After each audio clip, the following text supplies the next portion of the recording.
help eating my neighbor's plants.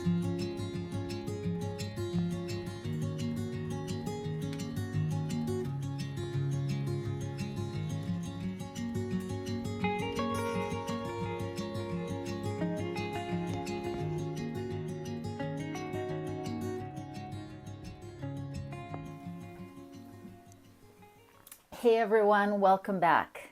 Today I want to talk about 6 strategies, tips that we can use to build self-reliance in a challenging, difficult time. Hopefully these 6 strategies will help you as they have helped me. None of us are getting through this thing called life without dealing with the difficult times, challenges, hardships, and having strategies, having, changing our mindsets so that we are ready for them.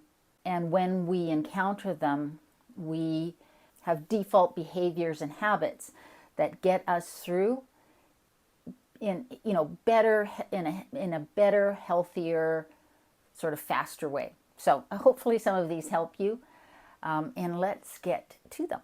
Okay, so strategy number 1, focus on your physical and mental health.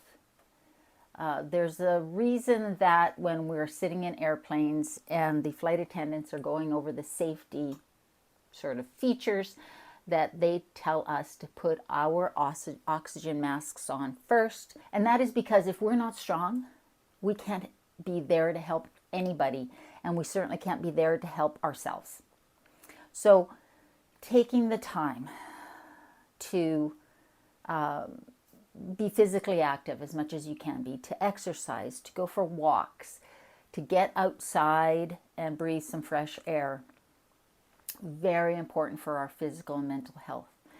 Meditation. I am a huge fan of meditation. It's a practice that I have, and it really does help me get out of my own head and just find some peace and calmness in a world that can be a little,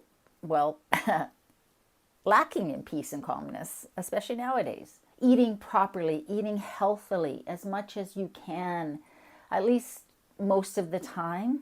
Definitely drinking lots of water, eating whole foods as much as possible. Good fuel in means good results coming out. So that's really important. Here's another thing that I think is critical. Get professional help when you need it. I certainly have. Seeing a therapist, seeing somebody, a counselor, whether it's a spiritual counselor, professional, at your church, whatever your situation is, going to talk to somebody that you can be 100% open and honest with, who is not there to judge you, but is there to reflect back what you're saying and give you perspective and help strategies to deal with the stress that's happening in your world and the problems, is invaluable. Get professional help when you need it. We will all need it, period. And so there's no shame, there's no stigma, there's nothing but good that can come from getting help professionally. So the first step in building self-reliance is to take care of ourselves, our physical health, our mental health, our spiritual health, and getting the help that we need to do that. Strategy number 2, be a realist. I call myself a realist. I am not a pessimist. I definitely lean to being an optimist, and there's nothing wrong with that. I'm proud of that. But in reality, what I am is a realist. And so being a realist means that you accept things for what and how they are. The Stoics have a great way of looking at life. They look at a situation and sort of follow through what could happen to the worst case scenario. And that's not because they're fear-mongering or they're, pessimists or whatever the expression would be. It's because in the Stoic sort of philosophy or way of thinking, once you look at a situation and you sort of think through to the worst case scenario, more often than not, the worst case scenario is not going to happen. But if the worst case scenario does happen, because we have been realistic about what could happen and we've thought it through, we're now ready for it, or as much as, or more ready for it. And so if that unlikely event does happen, we're not taken totally off guard, totally by surprise, totally unprepared. Because what being realistic, being a realist does, it allows you to do some things now to get ready for it. And I think that is such an empowering way to deal with life, to move through the world, is not to expect the worst to happen, but to be realistic and accepting that the worst could happen. Here's the thing, and I tell this to my clients all the time. We can handle anything, pretty much, if we know what we're dealing with. It's the unknown that keeps us awake at night. So, by having that realistic mindset, by following those scenarios through, by planning and being prepared, doing some things to be prepared, we now feel like we have some control and we can sleep at night, right? Like the unknown is what keeps me awake at night. Knowing the reality of the situation just motivates me to do some stuff, to prepare for it. And so having a realistic mindset, I think, is a critical piece of being self-reliant. Strategy number 3 on building self-reliance is to do the next right thing. Don't get overwhelmed and then stuck. That's not helpful. And what it does is paralyze us, and then we do nothing. But if we just focus on what's right in front of us, what's happening today, this week, this month, this next hour, what can I do? What is the next right thing to do? Keeps us busy, feeling like we're doing something that's benefiting us, and prevents us from being overwhelmed by the enormity of the situation or what might need to be done. Doing the next right thing, taking the next step, no matter how small it is, will get us somewhere better. Guaranteed. It's the only way to get through things is to just move through them. And the only way to move through them in a way that, we can handle is just to focus on the thing that's right in front of us, the next thing, and then the next thing, and then the next thing. It is a strategy that I have used throughout my adult life and that has served me so well, and that I think is critical in dealing with a life and in building self-reliance when we're going through difficult times. Strategy number 4 for building self-reliance: change how we frame things, change how we talk about things. When we're faced with something that's challenging, either an individual situation or the world in general, it's easy to see everything as a problem, everything as an emergency, everything as the worst. We can look at something as a problem, or we can look at that same thing as a challenge and an opportunity. Obviously, I'm generalizing. There are some things that are definitely problems.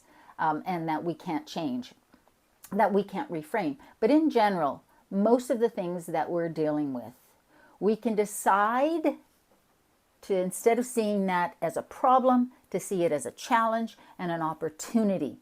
An opportunity for what? An opportunity for growth, an opportunity for something better, an opportunity to learn new skills, develop new strengths, and to get somewhere better.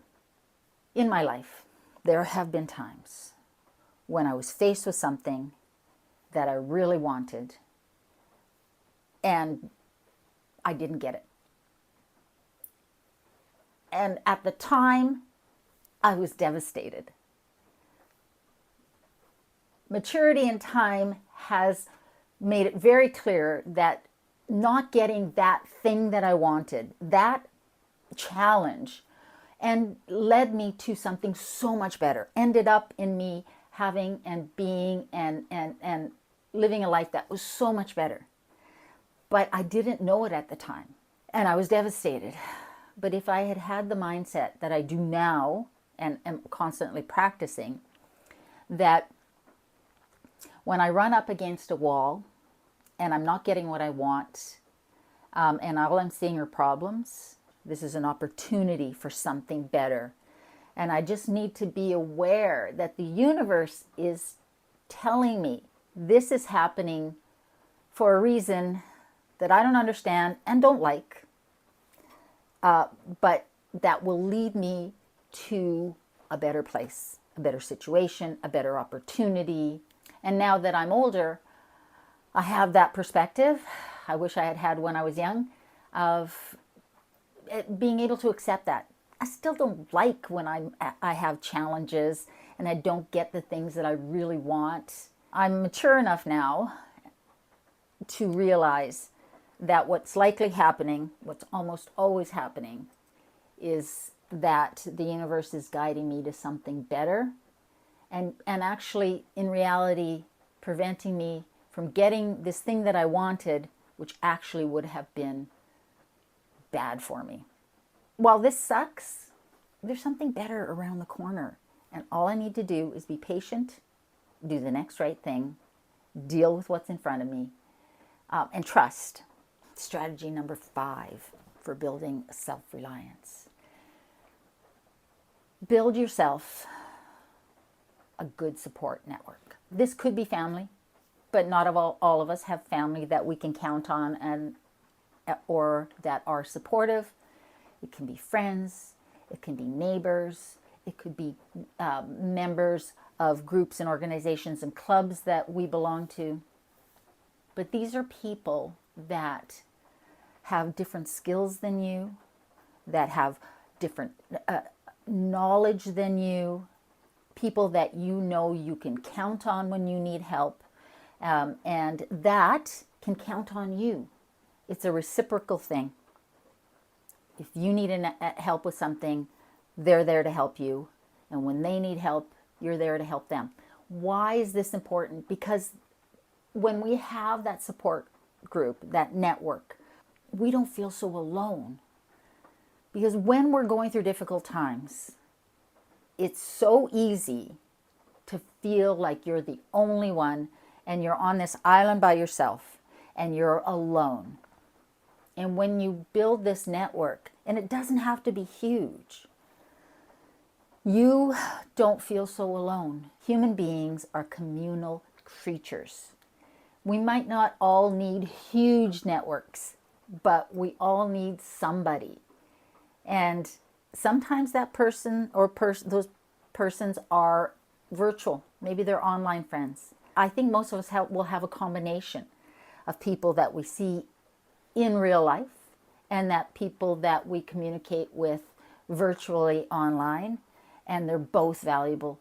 Those types of relationships will get us through some of the worst times in our lives, and we can feel good knowing that we can also help them when they need some help.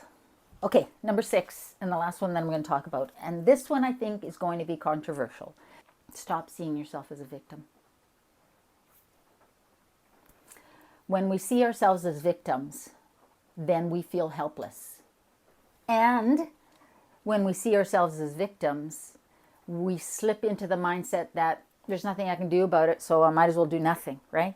We give up all of our power when we do that. When something happens, don't take it personally. Obviously, there are some things, but I'm talking about in general. We need to stop taking things personally when they happen, right? Because we're not the only people that things happen to, and it's not personal. The world, God, the universe, whatever, doesn't have it out for us. This is just life. You live on earth, you're a human being. Shit's going to happen to you. It's not personal. You're not a victim. You're just somebody dealing with a situation. And that is a really important mindset, that we need to get out of this victim mentality that I do think is pretty prevalent in today's society. When we get out of that victim mentality, we can start to focus on the things we can control. And acknowledge and accept, but then let go of, stop fixating on, obsessing about the things we can't control. We need to feel a sense of power, or some sense that we have some control of our lives. And there's almost always something we can do about our situation. It might be as simple as we can talk to somebody about it, or we can decide to do something different. We can change how we talk about it. We can deal with things head on. Because when we stop seeing ourselves as victims and we start focusing on the things we can do instead of what we can't do, we stop being victims. We stop being mad all the time and angry at the world. We're not bad people, and that's why bad things happen. We're just people, and bad things happen. Here's the thing. You can decide how you're going to live your life and how you're going to look at it, right? You can be the kind of person with that victim mentality where life happens to you and you're just being smacked around and you have no control. Or you can be the kind of person that happens to your life, makes proactive decisions, decides they're not a victim and there's something they can do about their situation, whatever that may be, asks for help and does something to make their lives better. There's a lot in this world we can't control. But when we see ourselves as victims, then we give up all control. Building resiliency is a mindset. It is a rainy day here on Vancouver Island. We're having quite the rain pattern. I'm trying to embrace it and just absorb the cozy, warm, comforting atmosphere of having my twinkle lights on and my candles on and curling up under my electric blanket in the evening. So, I hope you guys are doing well. I hope you're staying safe. Remember, in a world where you can be anything, be kind, including to yourself.